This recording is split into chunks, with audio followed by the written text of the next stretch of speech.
خروج 40واں باب جو 38 آیات پر مشتمل ہے۔ اور خداوند نے موسیٰ سے کہا، پہلے مہینے کی پہلی تاریخ کو تو خیمہ اجتماع کے مسکن کو کھڑا کر دینا اور اس میں شہادت کا صندوق رکھ کر صندوق پر بیچ کا پردہ کھینچ دینا، اور میز کو اندر لے جا کر اس پر کی سب چیزیں ترتیب سے سجا دینا، اور شمعدان کو اندر کر کے اس کے چراغ روشن کر دینا، اور بخور جلانے کی زرعی قربان گاہ کو شہادت کے صندوق کے سامنے رکھنا اور مسکن کے دروازے کا پردہ لگا دینا، اور سوختنی قربانی کا مذبح خیمہ اجتماع کے مسکن کے دروازے کے سامنے رکھنا، اور حوض کو خیمہ اجتماع اور مذبح کے بیچ میں رکھ کر اس میں پانی بھر دینا، اور صحن کو چاروں طرف سے گھیر کر صحن کے دروازے میں پردہ لٹکا دینا، اور مسح کرنے کا تیل لے کر مسکن کو اور اس کے اندر کی سب چیزوں کو مسح کرنا، اور یوں اسے اور اس کے سب ظروف کو مقدس کرنا، تب وہ مقدس ٹھہرے گا۔ اور تو سوختنی قربانی کے مذبح اور اس کے سب ظروف کو مسح کر کے مذبح کو مقدس کرنا، اور مذبح نہایت ہی مقدس ٹھہرے گا۔ اور تو حوض اور اس کی کرسی کو بھی مسح کر کے مقدس کرنا، اور ہارون اور اس کے بیٹوں کو خیمہ اجتماع کے دروازے پر لا کر ان کو پانی سے غسل دلانا، اور ہارون کو مقدس لباس پہنانا اور اسے مسح اور مقدس کرنا، تاکہ وہ میرے لیے کاہن کی خدمت کو انجام دے، اور اس کے بیٹوں کو لا کر ان کو کرتے پہنانا، اور جیسے ان کے باپ کو مسح کرے ویسے ہی ان کو بھی مسح کرنا، تاکہ وہ میرے لیے کاہن کی خدمت کو انجام دیں، اور ان کا مسح ہونا ان کے لیے نسل در نسل ابدی کہانت کا نشان ہوگا۔ اور موسیٰ نے سب کچھ جیسا خداوند نے اس کو حکم کیا تھا اسی کے مطابق کیا۔ اور دوسرے سال کے پہلے مہینے کی پہلی تاریخ کو مسکن کھڑا کیا گیا، اور موسیٰ نے مسکن کو کھڑا کیا اور خانوں کو دھر ان میں تختے لگا ان کے بینڈے کھینچ دیے، اور اس کے ستونوں کو کھڑا کر دیا، اور مسکن کے اوپر خیمے کو تان دیا، اور خیمے پر اس کا غلاف چڑھا دیا، جیسا خداوند نے موسیٰ کو حکم کیا تھا،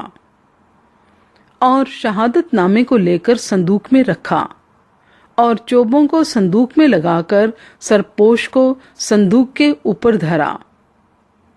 پھر اس صندوق کو مسکن کے اندر لایا، اور بیچ کا پردہ لگا کر شہادت کے صندوق کو پردے کے اندر کیا، جیسا خداوند نے موسیٰ کو حکم کیا تھا۔ اور میز کو اس پردے کے باہر مسکن کی شمالی سمت میں خیمہ اجتماع کے اندر رکھا، اور اس پر خداوند کے روبرو روٹی سجا کر رکھی، جیسا خداوند نے موسیٰ کو حکم کیا تھا۔ اور خیمہ اجتماع کے اندر ہی میز کے سامنے مسکن کی جنوبی سمت میں شمعدان کو رکھا، اور چراغ خداوند کے روبرو روشن کر دیے،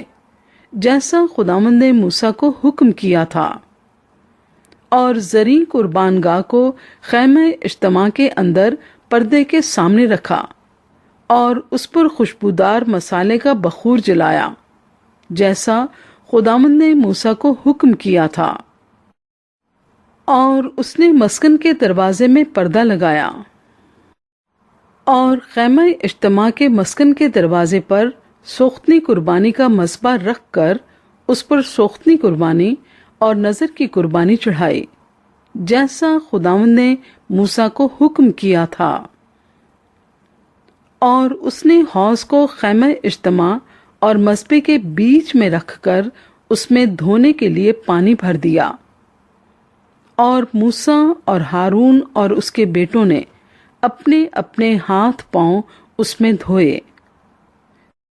جب جب وہ خیمہ اجتماع کے اندر داخل ہوتے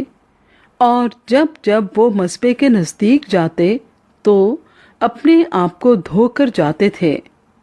جیسا خداوند نے موسیٰ کو حکم کیا تھا۔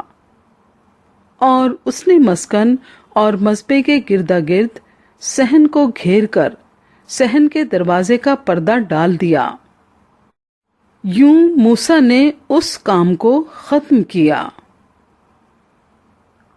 تب خیمہ اجتماع پر ابر چھا گیا اور مسکن خداوند کے جلال سے معمور ہو گیا، اور موسیٰ خیمہ اجتماع میں داخل نہ ہو سکا کیونکہ وہ ابر اس پر ٹھہرا ہوا تھا اور مسکن خداوند کے جلال سے معمور تھا۔ اور بنی اسرائیل کے سارے سفر میں یہ ہوتا رہا کہ جب وہ ابر مسکن کے اوپر سے اٹھ جاتا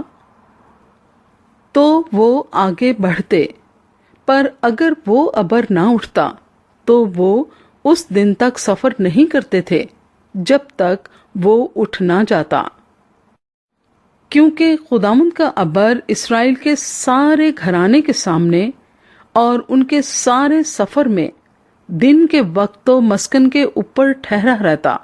اور رات کو اس میں آگ رہتی تھی۔